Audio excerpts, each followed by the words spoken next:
Welcome to the Exponential Growth Podcast, where we demystify what it takes to break into tech. I'm your host, James Hudnall, and my goal is to highlight real-life examples of people moving into careers they love, so you can too.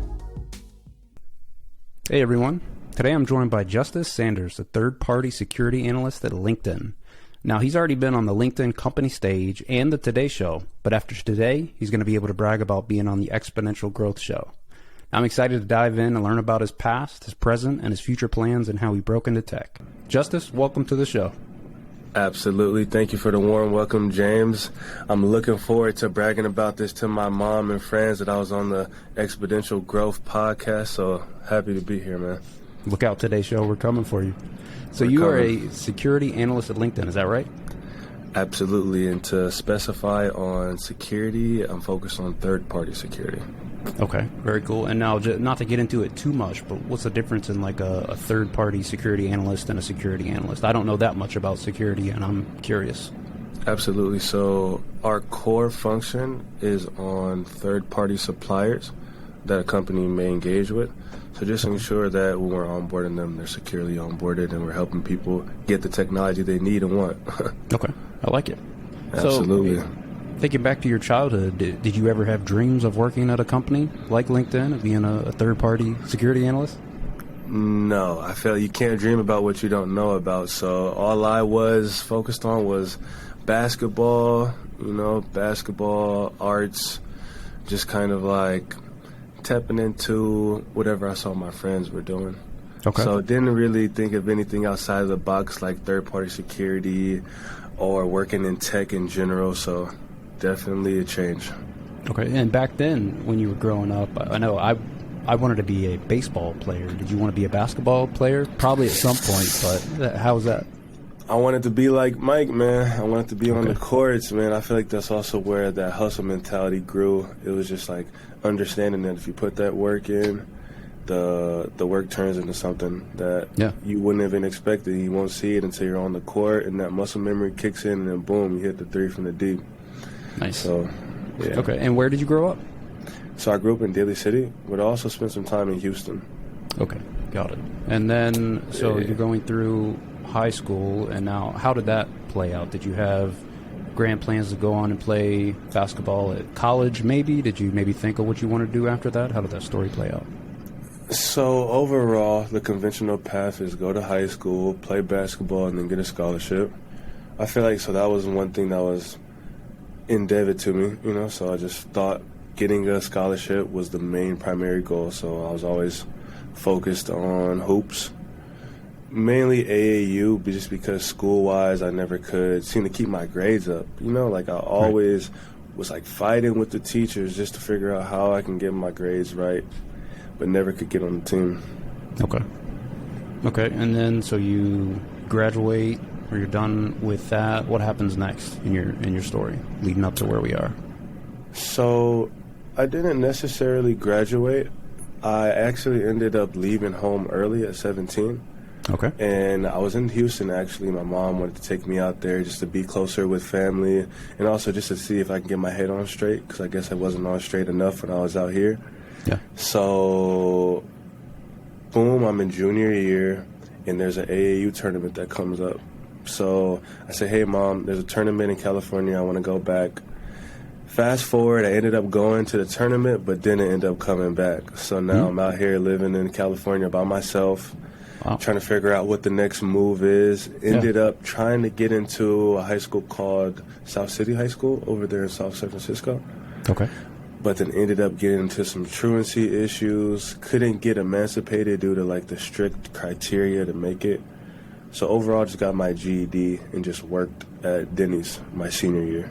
Working at Denny's, okay. And I guess at this point in your life, Justice, was that like a stopgap measure in your mind? You were just kind of, I guess, figuring out what you might do next? Because I remember just thinking back to my own story when I was, addicted to video games, when I was supposed to be going to college courses.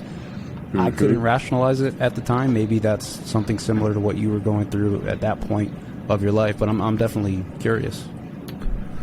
I feel like I always wanted higher quality opportunities, but I didn't want to use my knowledge, you know? I didn't want to use my head. I wanted just to find quick wins, easy come-ups. Wasn't really strategic about anything that I was trying to do. Yeah. So as far as like my end goal or objective, it was mainly just to survive, take care of family, you know? Okay. Yeah, no, I mean, that's survival's number one, right? Like Maslow's hierarchy of needs, you got to survive in order to be able to thrive and whatnot. So you're working at Denny's. What happens next? Because I happen to know that you don't still work at Denny's. I'm definitely curious to see how that played out. Oh, man, so plenty things played out in between that time from being at Denny's to where I'm at today. But I feel like the main course of events was after me living in California from about 17 to 20, which was that time from Denny's. And in between there, I worked security, worked at the airport, did private security at tech companies. So it was a cool, diverse set of jobs, but nothing really critical or nothing really required me to use my mind. Right. So fast forward to me moving to Houston for a year, just enjoying myself, catching up with family, and then COVID happened. So COVID really pushed the needle to start thinking outside the box on like how could someone still meet their needs and take care of their family while not leaving home, you know, while not having to bear the most as first-hand workers. I think that's the term we use. Yeah. First-hand workers. That sounds right. I don't know better. Exactly. I think that's what I noticed just because like my mom, my granny, and myself, my grandpa, we all worked jobs where we still had to go out. So overall, I just started studying, looking into like different courses, and I came across coding as like an option for like more opportunity. Yeah. And then emphasize on that, I came across SQL. So I started doing Udemy courses on SQL, started looking into what that is, queries, injections, just getting exposed to that. And I was like, you know what? Let me look for more STEM opportunities to where I can learn and just gain more skills. Yeah. And then I came across Year Up on Snapchat. Hold on, before we get to that, because I really want to dive into Year Up because I've heard so many good things about that program, and I honestly don't know much about it. But before we do that, so was SQL your first language? Was that the first one that you learned? That was the first thing I ever came across computer science related.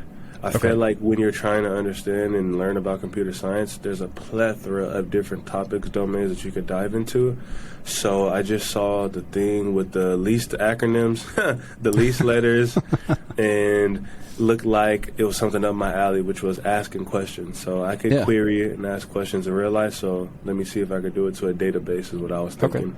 No, I love that. And so thinking back, what do you think worked well and maybe what didn't work well, and what might you do different when you were first learning? Because I'm trying to think for the justices out there, because I remember for me, when I started learning, there were so many things that I struggled with. Eventually I figured out how to take notes. I'm curious what maybe you struggled with and how you worked through that. I feel like I struggled with my own narrative of learning, you know? I feel like at first I thought learning was something that you had or you didn't. And if it clicked, it would click to you like it does. And if it doesn't, it will never click. So because I thought of it that way, I came into learning with the belief that I wasn't going to be able to do it. But I was fighting back against it, basically. I like that. I like that you were fighting it. Yeah, how did you work through that? Because I think that's... So Carol Dweck has a great book on mindset, and she kind of talks about having that fixed mindset, which it sounds like you were at that point, versus a growth mindset, which I think you definitely have today. So how did that battle go? First, let me say shout out to exponential growth, because growth mindset is definitely what changed the game for me. Yeah, I feel like the thing that really opened it up for me is that I could only rely on myself. And this is probably not the main catalyst for this growth mindset as someone else, but I feel like for me, I saw the value in thinking outside the box. I saw the value of investing into yourself from people around me. Yeah. And I said, if I don't spend the time doing this, then who will for my people, for my family, And I saw like a lot of people during COVID talking about, stocks, the financial market, and people getting into Forex and all these different types of things that I didn't know if it was good or whether or not it was bad. But I realized the only way to know the difference was knowledge, Yeah. Amen. So whether or not I thought I could learn, I knew that I had to be able to take care of my family. So that's what pushed me. And it ended up, things started to click, and I started to learn how to learn again. I love that. So you're diving into SQL. It sounds like you got that baseline knowledge. Did you kind of use that as a bootstrap, built that foundation, and then came Year Up? So it's so crazy because I didn't leverage SQL at all, Oh, It was more so of the exposure, more so of waking up, remembering what I learned the first day, finding out something new that kind of validated my understanding of something I learned previously. So I didn't take anything directly from SQL and then applying it to today, but I think the motion of waking up, having some abstract language in front of me with these really foreign concepts every day and then kind of clicking the dots and breaking it down, that is what I took away from that learning, which then influenced me to apply for Year Up.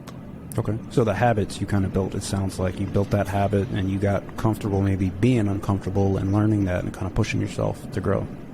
Absolutely. I love that. Simple as vocabulary. I started reading at that time. I think I started reading a book from Damon Green. Overall, that book definitely taught me a lot of just like that trials and tribulations stories, I guess he was the owner of Fubu. He was just talking about stories of being in his van and then how he turned the van into like this big little thing around the city now. Everyone's trying to get in the van, see the new clothes.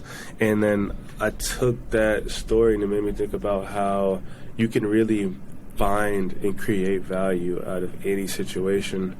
And with the cards that I was currently dealt at that time in my life, I was trying to find any sniff of value that I could come across. So from reading, developing a better vocabulary, articulating my sentences better, being exposed to new concepts, that kind of built up to where I'm at now. Yeah. No, I love that. And Damon John, I think. Damon John. I know exactly who you're talking about. And that's awesome that you got that inspiration from him. So you go from that, you're shifting over to this growth mindset, which is great. Tell me about Year Up, and before you get into it, maybe, how did you hear about it? How did that happen? Man, so I actually heard about Year Up on Snapchat. Okay. Because my friend graduated, I saw that she was at Salesforce, and I was just like, how did someone that I know who had no interest in tech, let alone not an interest in college, get into one of these really big corporate companies to what it looked like a pretty luxurious type job? Yeah. So I just started doing my research, and this was after the whole SQL adventure I had. This is still within the COVID pandemic. So I just tried to get hungry, and I applied. I was in Texas, didn't really have a suit, didn't really have any pants, but I had the top. So I did my interview. I was like shorts with the suit, trying to talk to the lady, tell her my story, tell her that, hey, I may not have a real high school degree, I may not have all the knowledge, but I'm really hungry right now. And I know that if someone just gave me the opportunity, that I'd be able to take it all the way. Yeah. And unfortunately, I wasn't able to be a part of Year Up that year due to lack of stable housing. So I guess the way their program's set up, I wasn't able to meet the requirements of the 6 months L&D because they were worried that I may not have made it through, which may have been a blessing in disguise. Yeah. So what happened next? So basically, fast forward from there, I ended up still coming to California. I hopped in my Honda Accord, had the check engine light on, but I knew I was going to make it. You feel me? Super excited for this next journey, but also really, really scared, when it comes to learning, when it comes to doing anything in life, it's a risk, to lose what you already worked hard for more than what you already had.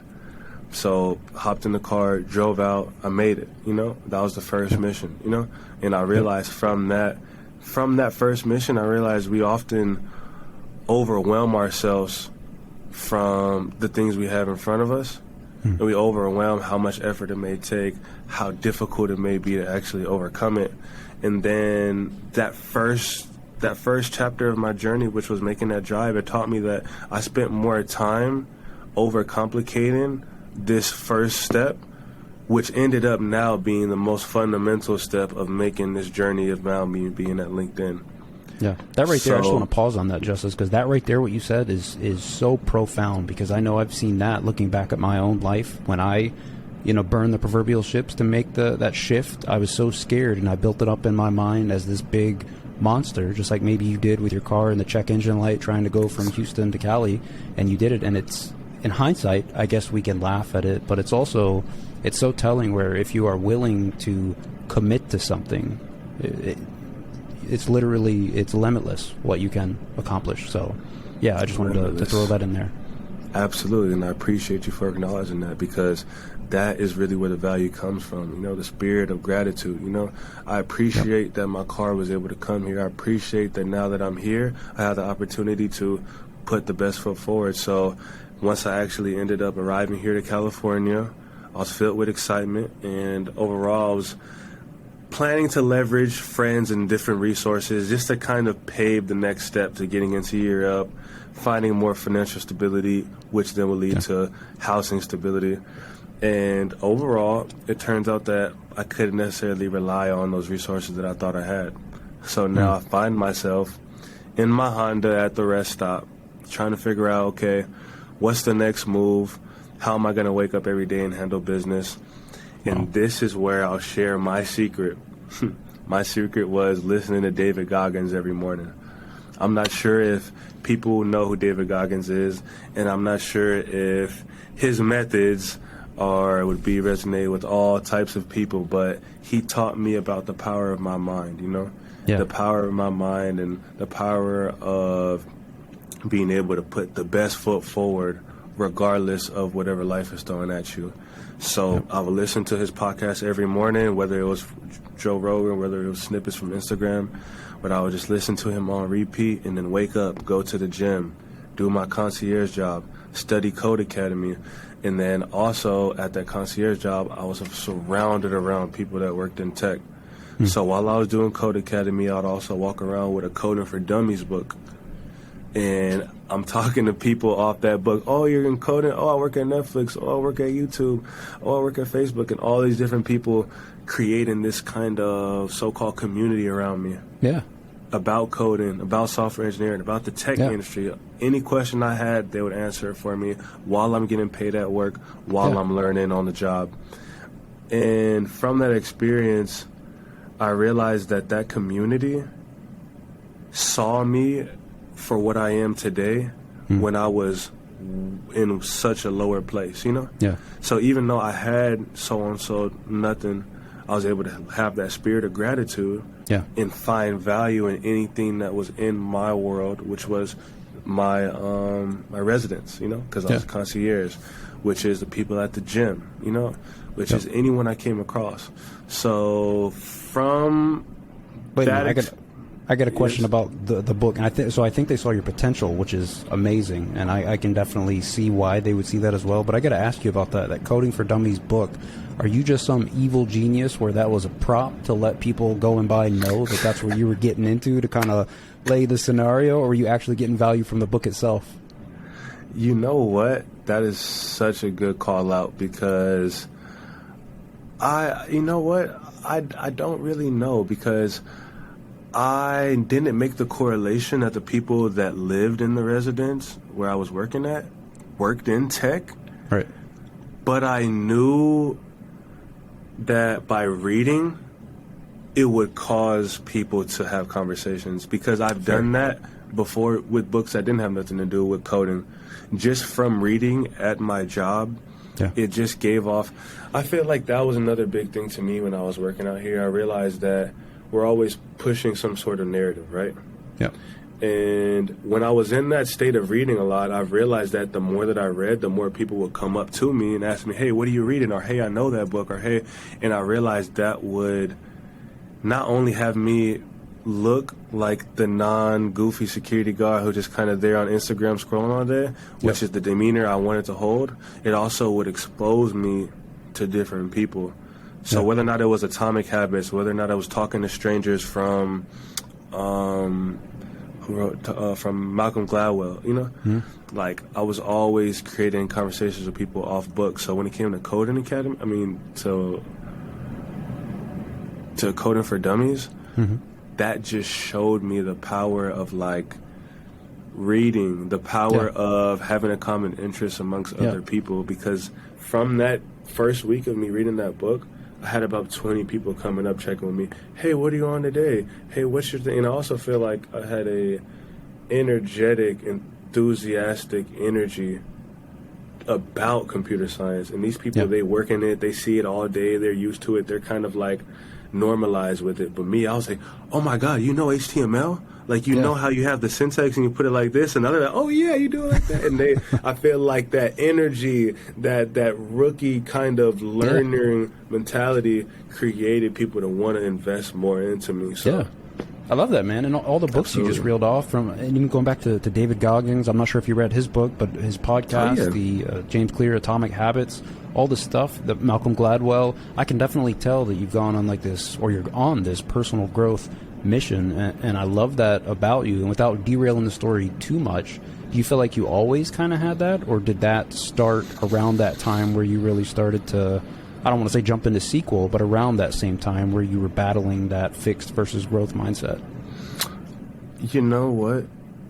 I always wanted a higher quality of life, but I don't know if I was doing the due diligence for a high quality of life. So I feel like that happened. It happened when I first left home, right? You know, that's me demonstrating that, hey, if I want something, I'm going to go out and get it, and I'm going to learn from my mistakes, and I'm going to deal with the cards that I'm dealt with from a young age, you know? But I didn't treat those situations with care, you know? I didn't look at time as valuable. I didn't look at the effort that I put into the things that I'm doing as valuable. I was moving towards the things that I wanted from life, you know? Yeah.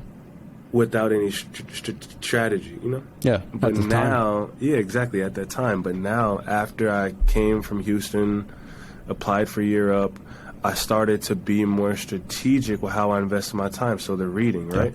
Yep. I looked at that as, hey, I need to expand my vocabulary. I need to be exposed to different topics. Yeah. And there was just some point in my life where I was just so keen on reading a lot. Like, I want to read X amount of books. I don't know who I was around or who I seen or what podcasts I heard, but I was like, I need to read 100 books in 1 year. Like, it was definitely crazy. But overall, that experience taught me that, hey, if you really want something, there's a strategic way to get the most out of it. And the word that I came across is optimization or optimal, you know? Yeah. Yeah, no, it's an optimal way to do it. It's so interesting too, Justice, because I'm thinking back to like when I went to work on the boats, I had that, it sounds like it's almost like a sense of urgency to, at least in my case, it was to catch up because I was like 30 years old. It took me 8 years to get a 4-year bachelor's degree, and it's like this, I had this sudden realization what I moved into a real job in the real world. You know, I used to play video games. I was addicted to video games. And it's like, okay, now I'm playing a new game. It's called the game of life. I got to figure out what the rules are. And I know for me, I had this sense of urgency, like you, to try to read all these different books and just immerse myself in all kinds of areas of personal growth. And it's so fascinating because I'm hearing a degree of that in your story as well. I'm telling you, James, it's because when you come from nothing, you know, you have to realize what's out there, you know? You have to realize what you can do, and that's where the due diligence aspect comes out of it. That's why we had that sense of urgency, because we knew that there was a plethora of things that we needed to touch base on with only a limited amount of time, so let's get to it, you know? Every day. It doesn't matter what that may be. Gym, you know, that's going to impact my life. It's going to the quality of the way I'm able to do what I do, education-wise. Let me read, get informed. And I'm glad that we're touching base on that, because there should come a time where moderation is emphasized with people with that hustle mentality. Because I'm bad at that, Justice. So if you've got any tips, I am all ears. My wife is quick to remind me, and rightfully so, that I'm bad at moderation, and I totally agree. Same here, and I feel like the best thing for people like me and you who are also bad at it is to just remember it, remember that it exists. Be aware remember of it, that it should be prioritized, Yep. Because at the end of the day, every single thing that we do somehow will influence another part of our life, Yeah.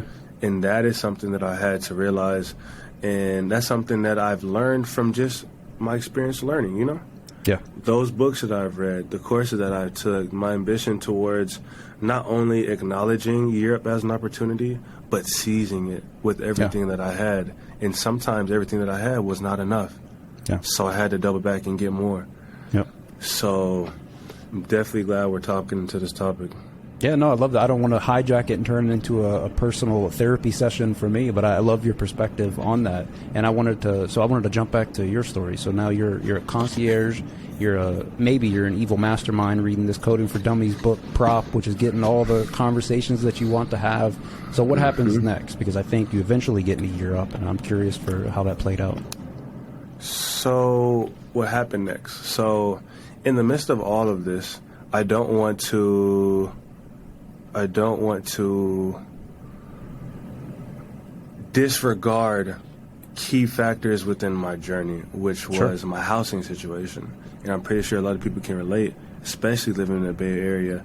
You have to be a jack of all trades to afford rent out here in the Bay Area.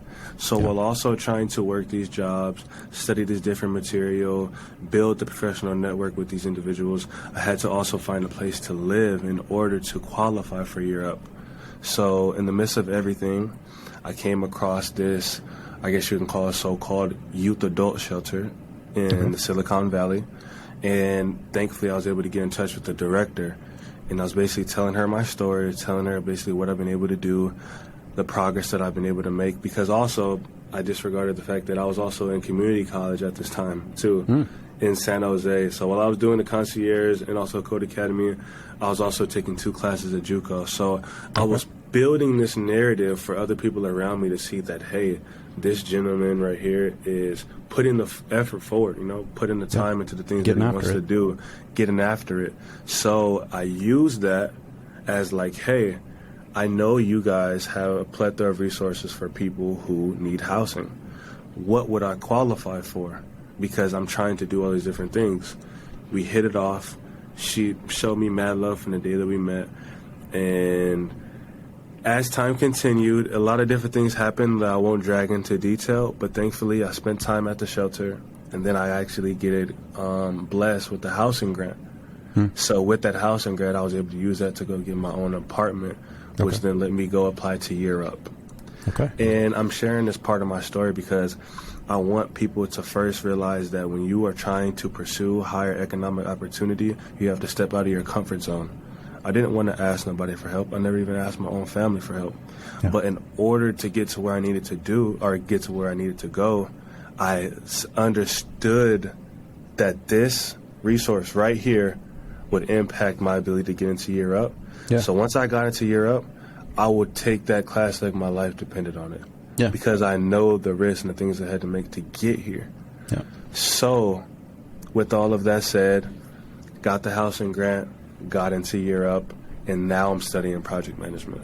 I love that. And just to maybe in my mind put a dot there at the end of that, I think the reason or a big factor behind that, Justice, because you knew what you wanted and you went after it. Because I feel like it would have been so easy for someone to stay in that concierge job and maybe complain about their situation and maybe have that prop book, maybe not, but it would have been easy to just continue and drift through life. But you weren't going to do that. You looked at what was available to you and you capitalized on that.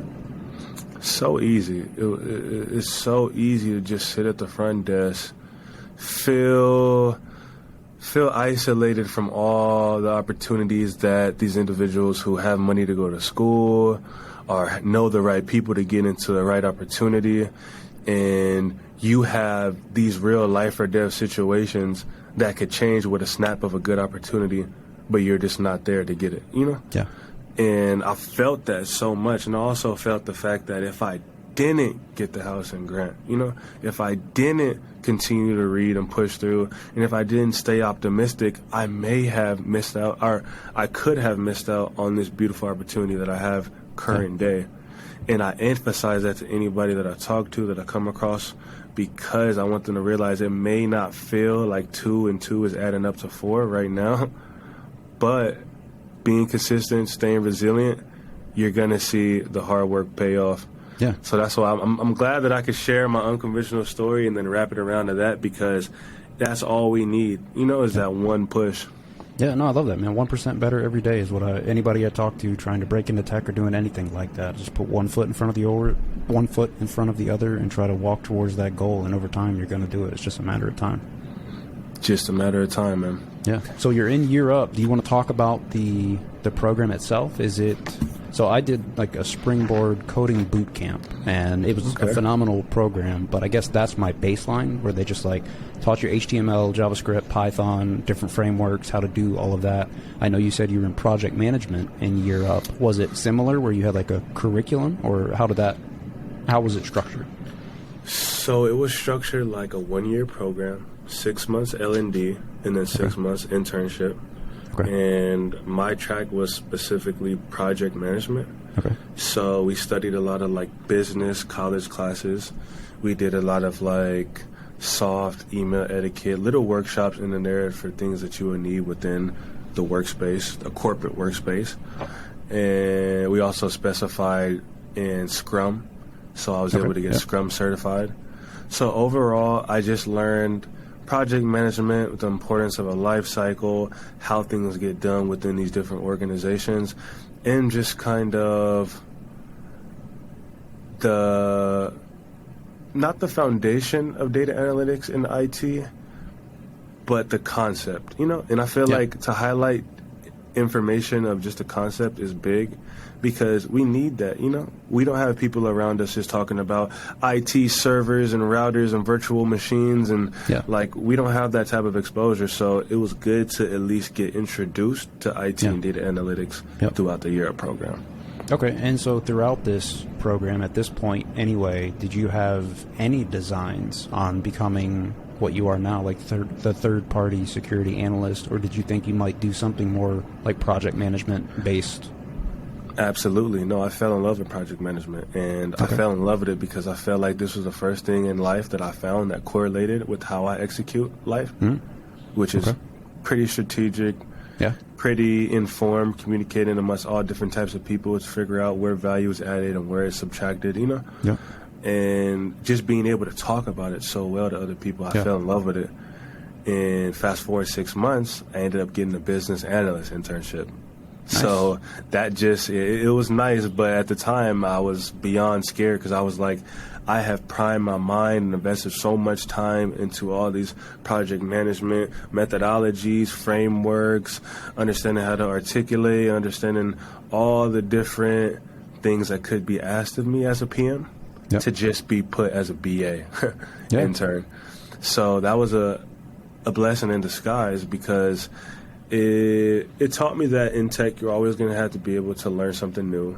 You're going to have to be able to pivot, and you're going to have to understand how different roles add values around and to the role that you want to work in, So I got to understand the world of a BA, the world of an internal organization that focuses on employees as the customer instead of the world as the customer. And that was just a good experience, open my perspective up to a lot of the different projects that are going on to just improve the experience and the productivity of LinkedIn employees. Yeah. So was this a LinkedIn internship that you did? Absolutely. Can we talk about, so was there an interview process with that? Because we love talking about interviews on here. I'm curious if you had to, any tips, tricks, horror stories you might have or want to share? So luckily, no horror stories on my end, and luckily, no interview stories on my end when it comes to Year Up. I actually got in through the matching process, which comes with the Year Up program. Overall, some companies do require an interview before they match the candidate to their internship team, but for LinkedIn, they just did a mass meet and greet with a bunch of different people and a bunch of mentees. And they just probably maybe had a conversation on the back end on who they thought would be a good fit. But Really? overall, no interview on this. Okay, so you get the internship. Was that a 6-month program, I heard you say? Okay, and Absolutely. then what happened? You learned a lot of stuff, maybe how things that you had learned translated into like a bigger corporation, like you said. And then at this point, that internship is wrapping up. What was your next plan in your mind? Or were you just kind of going with the flow to see how things were going to play out? I feel like at this point, I'm really looking for results now. I'm looking to see if the work that I'm producing is valuable and impactful. I'm looking to see if my time invested into Europe, which I would say is not, it is paid, but it's not paid enough to meet the needs of someone who lives in the Bay Area. Sure. But I was just looking for results at this time, you know? Okay. Hey, is my hard work paying off? Am I good enough, you know? Like, that's really what it is, you know? Am I good enough to continue to work here, to earn the higher quality life? That's always been a big thing to me. And one of my main objectives for learning, which to see was, am I capable, you know? Can I do it? Like what I was saying earlier, like, can I learn it, you know? Yeah. So the results would tell me that, you know? And when it comes to the internship, I made tons of connections, met some really great people, learned a lot about my organization, the people we work with. And overall, it was a good experience. It wasn't the perfect internship. There were some ups and there were some downs. And overall, I ended up not getting the conversion. But me and my manager and the whole team, we all connected really well, you know? Like, we connected over work, but we also, let me say not we, but I also did a good job at sharing the mission, you know? And that goes back to pushing the narrative. I said, hey, I'm out here trying to learn. I've been studying project management, and I have these questions, you know? And people would understand that I'm asking these questions super energetically, super curious, because I really wanted to learn, you know? Yeah. And I feel like when I say share the mission, I feel like people who interacted with me, who engaged with me, who I was able to ask questions, they understood that, dang, this kid really wants to learn. Yeah. He really wants to be in the environment. So that's something that I left with people after I left my internship. And I'll follow back up to that in a second. But no, I like that, because I feel like that kind of mentality and the way that I know you carried yourself based on what you're saying, I feel like that's contagious. And it's so good to have people like that on a team, because you raise the bar, you know, in terms of morality, in terms of getting things done, in terms of being okay with asking questions. Because so many people, Justice, I know you know this, so many people are afraid of asking questions, especially, you know, I work on a remote team, and it took a while for me to get comfortable asking questions, but I've noticed if someone asks a question, it's a lot easier for other people to come in and ask questions. So I think it's awesome that you carried yourself the way that I know you did, because I feel like you definitely raised the bar for your team. Absolutely. No, I'm glad you made that association, because I didn't even think about it like that. Like, seeing other people ask a question would be like, you know what, let me just go out there. He didn't get his head chopped off for asking a question, so he should be good. Yeah. And I also feel like from me asking questions, I learned the importance of validating, you know? We may have a similar understanding of something, but we may interpret it differently, you know? Yep. You may say, hey, guys, it looks like we're not going to move forward with X and B, you know? But I may look at that as, okay, this may not be a bad signal. You may say, okay, no, this is actually productive, you know? We're saving money, we're doing this. So I understood that me validating anything is important and is valuable to the team. Yeah. So fast forward from that experience, I ended up applying to Reach. Okay. So we can dive into Reach a little bit. You know, that's our favorite word around here, Reach and growth. But I ended up hearing about Reach during my internship from somebody who was telling me about this initiative, which was to create another step for Europe interns who have completed their internship but still require that additional work experience, you know, for higher quality. And from there, I'm hearing about Reach, but it doesn't seem something that's attainable because of the amount of people that apply, the type of people that apply who already have degrees or some sort of expertise in some non-technical field. Yeah. And as it comes near my internship, they release news that they created a REACH cohort isolated just for year-up interns. Okay. So I'm like, is this another case of right place, right time? Look into it. Find out that there's a third-party security apprenticeship role which directly correlates with my project during internship, which was to onboard a third-party supplier. Nice. So it's basically like, instead of being the requester asking the assessor, I ended up applying for a job where I would be the assessor asking the requester for information. Right. So now I'm like, okay, this may be where the results land, where my time turns into value, and now I get a better job. But I love this. Know, This is like some master artist in the background drafting this script, and it's just everything I feel like you've overcome in your life to this point. It's like it put you in this position to be able to capitalize on this. James, man. Every single day I tell this story, every single day I think about it, I'm just like, man, this is what it means to be alive and to write your story, because at the end of the day, like I said earlier, I did this because I thought it was just me, you know? Yeah. It's just me that I can rely on. It's just me that's going to take care of my family. Yeah. So let me give them and myself the best foot forward.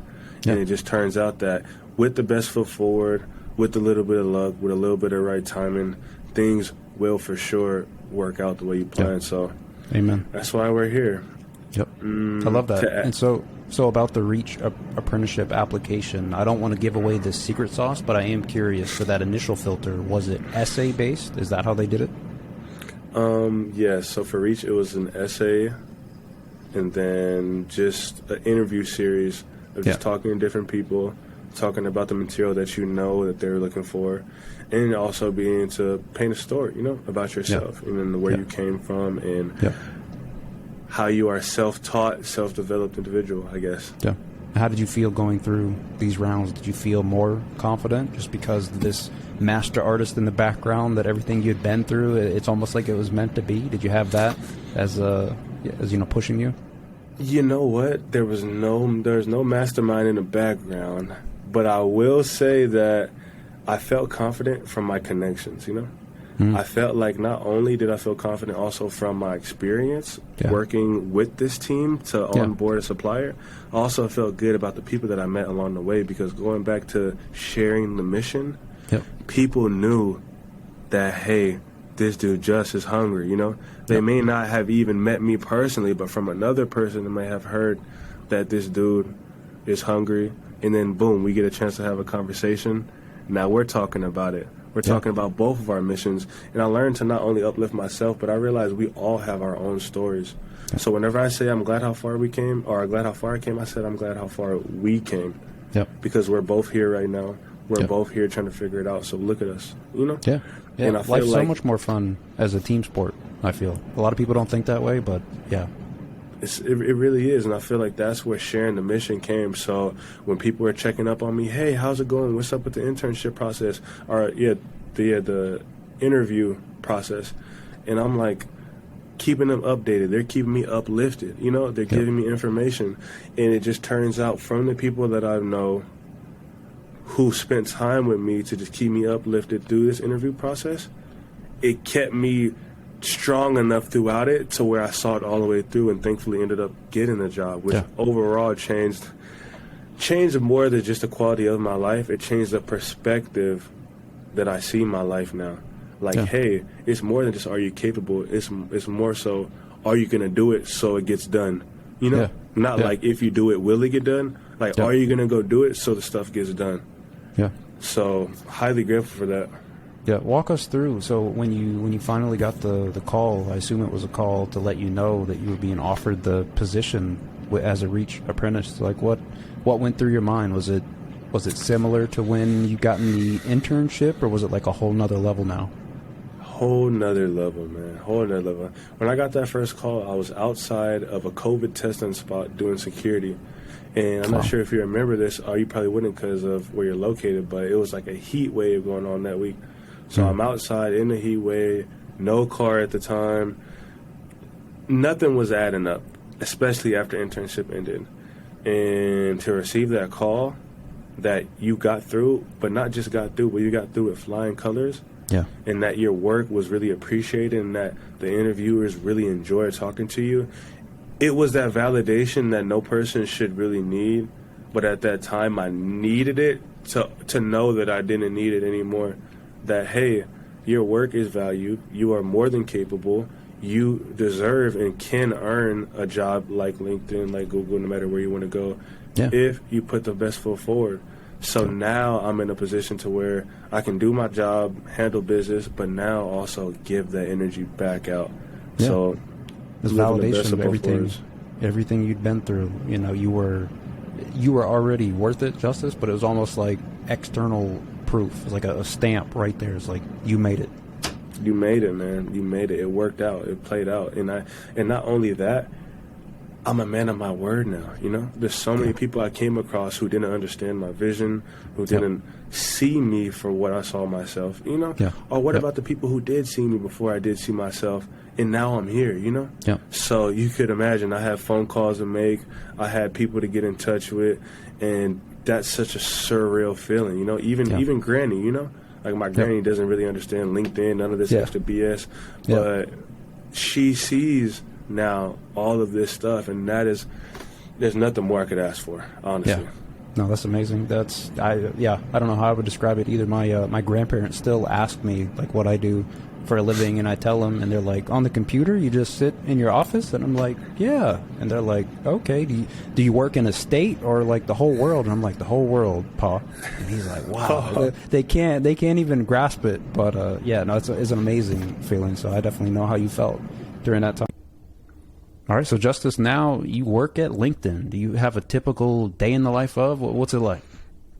So coming into the office, when I do, is always like an experience, because I feel like before I spent a lot of time cooking, prepping my day, just trying to get ready to make that commute to my regular 9 to 5. But now it's like, okay, you come to the office, you got food. You come to the office, you have an office space. So it's like the environment is just so convenient to get work done. So that's like my favorite part about working at LinkedIn now. Yeah, that's amazing. So are you kind of hybrid? You come in, sounded like you come in some days and then other days you work from home. Is that right? Absolutely. It took me some time. I feel like working remote is definitely a learning curve. When you're just at home, used to relaxing, and going to some place to actually work. And then combining the both, it definitely was a change. But overall, I do work from home, but I do come into the office and try to like get the best of my benefits and perks while I can. Oh, yeah. Yeah, for sure. I mean, if I wasn't working over in Virginia, man, I'd be at the office. I say every day. It may not be every day, but I'm a little bit envious, not going to lie. So before we throw you on the hot seat, I got to ask you. So the first time I think I saw you on the big stage, even before the LinkedIn stage, I saw that you were on the Today Show. And I'm really curious, like how that came to be, anything that you wanted to speak to how you had that opportunity. It was pretty interesting because once I got the job at LinkedIn, I got a call. I was doing my security gig outside, just standing post. And when the lady told me I got the job, me and her kind of hit it off from the beginning throughout the entire interview process. So it was just like a good celebration, you know? So we just having a good conversation. I was telling her, like, all the stuff I couldn't tell her during the interview process about, like, the origin, how I came into, a lot of the trade-offs and risks I had to take to get here. So to see the opportunity seize itself was amazing. So I had to share my story with her. And then, lo and behold, she shared my story with someone else who then shared it with, like a team. And then an individual that I already came across got, like, some sort of comms from the public relations team saying that they're doing a partnership with the social impact team in the Today Show, trying to highlight skills first initiatives, like tearing the paper ceiling and no 4-year degree.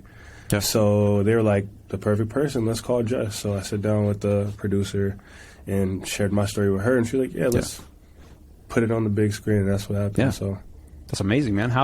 I think I know the answer to this, but how was that? Was it surreal, when you were recording, and then especially when you watched it? You know what? It's crazy because I did the interview like 2.5 weeks after I got onboarded as a full-time.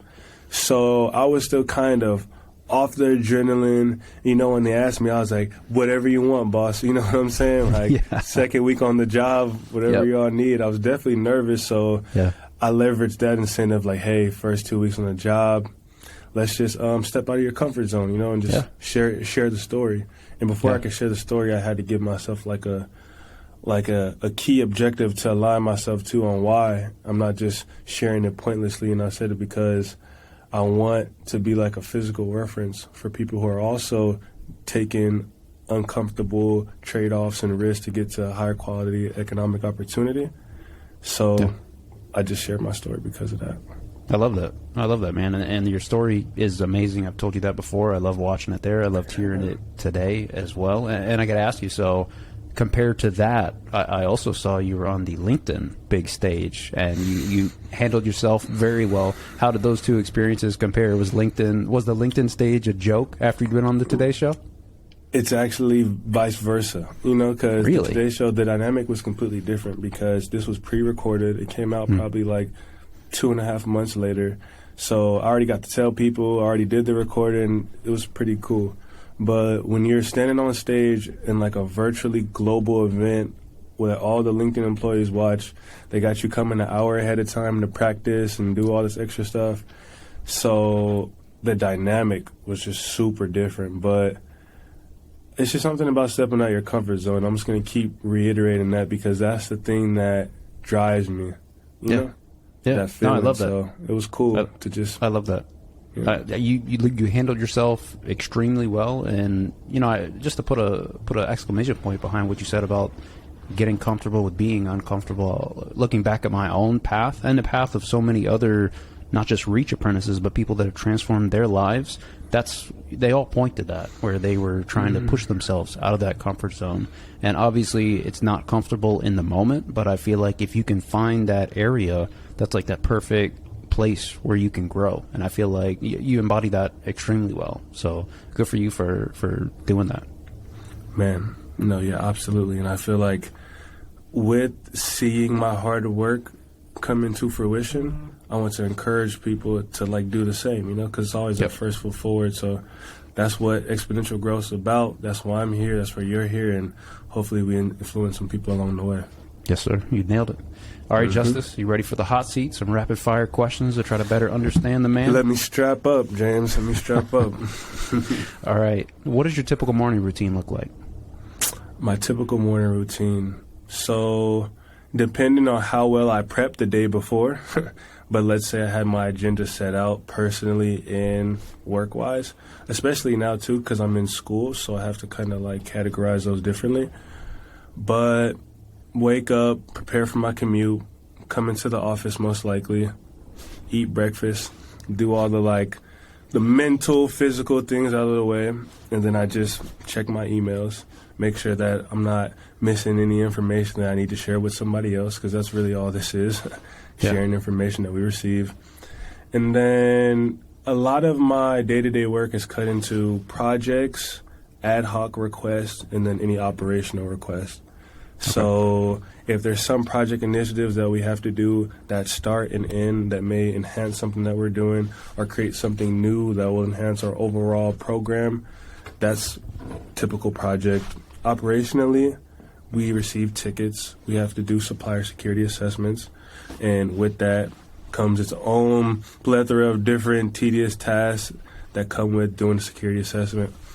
And just let me not disregard the connections, When I come to the office, I have to meet with people. We have fruitful conversations. Yeah. And those conversations also help me make associations within the workplace.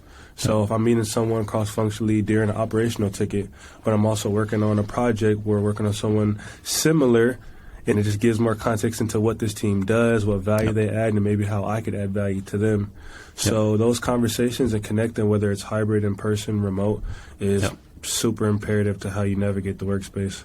Yeah, I love that. And that, speaking to that physical presence and the benefits that you described there, that's definitely something that I recognize is lacking on my own end, just because of the remote nature, and I need to figure out a way to try to supplement that, because to your point, I feel like that's a critical part of growing into your role and into the company.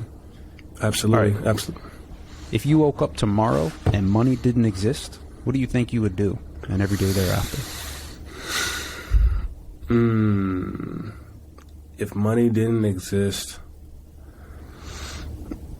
I feel like I would just be talking to somebody somewhere. As random as that sounds, there's something about just having conversations where I feel so separated from like the norms of society and the world and all this extra stuff, and we're just digging deeper into our perceptions, diving into things that we love, things that we hate. I feel like there's a really critical value in the ability to feel, be human. So if I didn't have to worry about financial stabilities and paying rent, I would just feel, I would just show love, try to encourage people to have love. Yeah.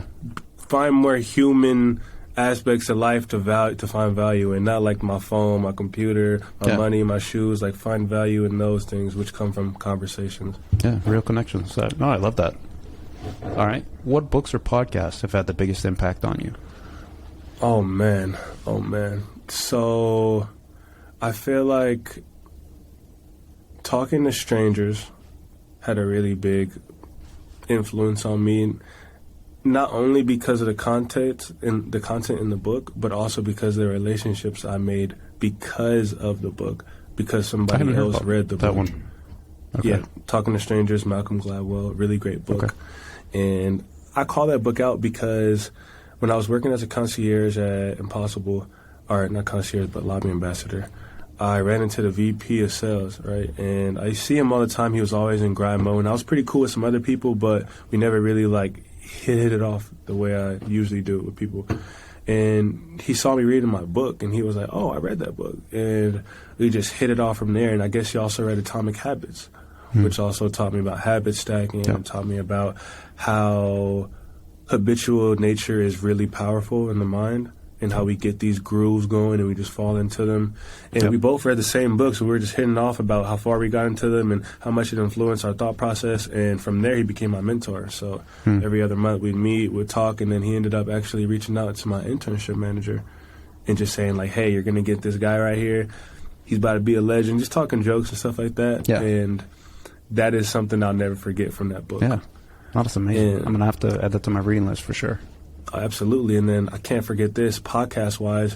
When I was driving from Houston, right, I'm the type of person who will repeat songs, repeat things. Like, I don't know why. It's just me and my nature.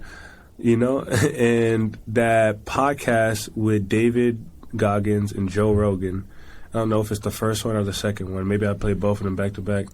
But it was a really long podcast, and I just remember playing that on repeat.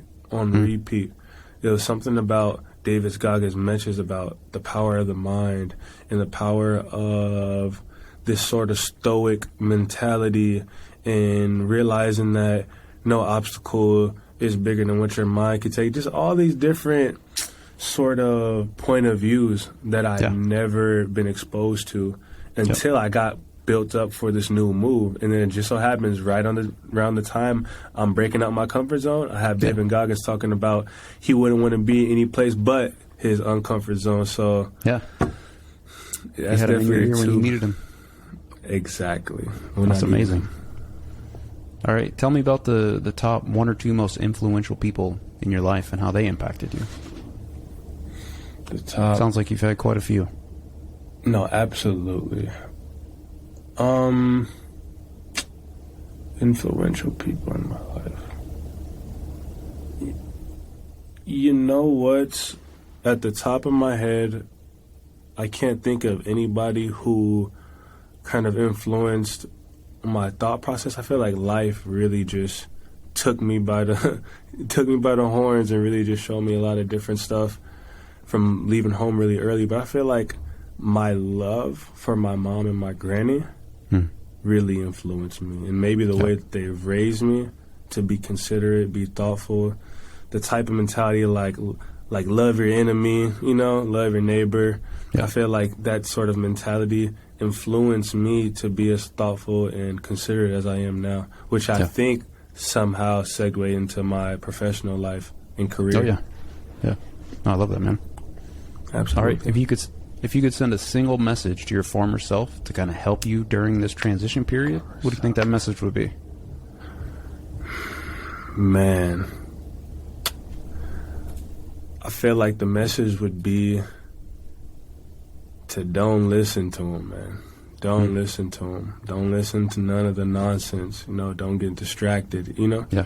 I feel like I've been able to accomplish a lot of things while still being a very distracted, all over the place individual, just because I found joy in the discipline to learn, Yeah. So I would try to speak on that, and also tell them don't listen. I feel like I had a lot of people in my ear who probably weren't directly trying to put me down or directly trying to question my capabilities, but it was there, unfortunately. And maybe sometimes people are projecting their own feelings about themselves and what they think they're capable of doing on you, So, you can't type, Yeah. I think you nailed it, because I can, just from what you've told me, Justice, and what I've seen, just observing you, I feel like you've always had this growth mindset, and I can see how that could be, it could make people that don't have that kind of mindset, it can make them uncomfortable, and to your point, it might make them try to, act out and try to maybe not consciously bring you down, but subconsciously, they're afraid of what you might accomplish. And so good for you for not letting them stop you, and that'd be a great message to send back, just to make sure that you keep on keeping on. Absolutely, man. Last thing I'll say to that point is, I'll just say it's just you, man. Who's going to take care of Granny? Who's going to take care of moms? Who's going to have your best interests, And I feel like at a point in time in life, you'll get to...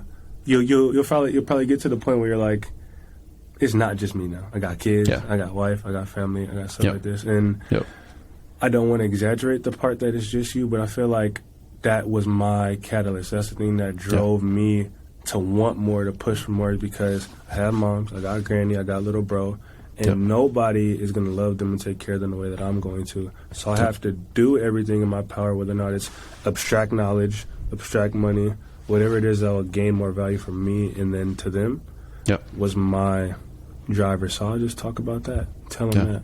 And then I know he'll get in grind mode, because that's the only thing he needs to hear. No, I love that, man. That's beautiful. Yeah, appreciate that, man. What's next for you, Justice? You going to work your way up the Lincoln ladder, or are you going to kind of take it day by day? What's on your mind? Man, that's a really good question. I feel like my mind has been all over the place, because this is a big, not only just a learning curve, this is a life curve, the level of responsibility, the level of accountability that I need to have in myself, and learn how to make people accountable, within projects, being a project manager or a TPM. So as far as what's next, I feel like to organize what I currently have right now, and just to assess, currently, where am I at, Where am I at? What do I know? What would I want to know? Start planning and assessing for that. Because right now, I only am trying to manage what I'm currently working on. At first, when I was trying to come to Europe, it was always get to Europe and then study and then get the job or go to college. Now it's like I've taken those steps and gotten to the place that I needed to, but now I need to clean house and make sure before I make the next step or next big move, leveraging my opportunities and resources to their fullest potential, like no food is left over on the plate. Time comes and goes, I'll be at LinkedIn today and I'll be gone tomorrow, but while I'm here, I want to make sure I'm extracting as much value as possible. So that's currently where I'm at and where I think I'll be for the next couple months to years. No, that's powerful too, man, because so many people, just bounce through life, either good or for bad, and they don't actually take time to be present and to assess where they're at. So good for you for being able to realize where you're at and to do that self-accounting to propel yourself into the next stage, whatever you want that to be. I think that's amazing. Man, and like I could say on this too is we're both in this together, James. We're both reach apprentices. We're both, and that's the beautiful thing about this is not only are we in the race now, we have a team, you know? We have a team, we have a community of people, and I feel like that is something that I will always highlight wherever I can or emphasize wherever I can because we all we got, man. Yeah. No, life is so much more fun played as a team sport, and I know I have definitely felt every person that I've talked to at LinkedIn, I felt like I'm on that team. It's not a competitive vibe at all, which is amazing. Man, and now we just got to grow now. Yep. All right. Is there anything else you wanted to talk about today, or anything else that you think someone trying to break into tech might find useful that we haven't covered? I feel like we covered a lot of the key topics that is always racing through my mind. But if I haven't said it already, I'll emphasize on it. Be a expert at finding value, you know?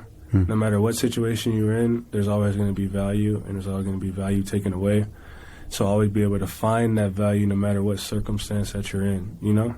Have fun, you know? Really have fun with this because that's how your mind really starts to open up to abstract concepts, to new ideas. And the power of creativity is something that I've never had the exposure to really even ponder about, even reflect on. But since we have this space to share with people, think about being creative, you know? Don't only think about what's within your parameters or your guardrails. You can really do whatever you want. So start dreaming big. Dream big. I love it. Dream big. Where can people go to find out more about you, Justice?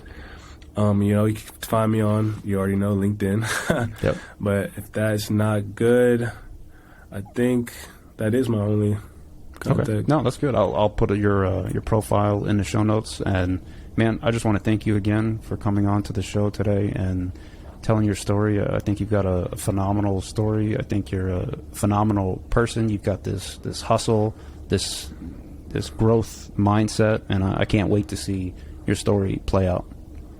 Thank you. And I love what you're doing here. I'm always going to show love to exponential growth, man. Keep on doing what you're doing.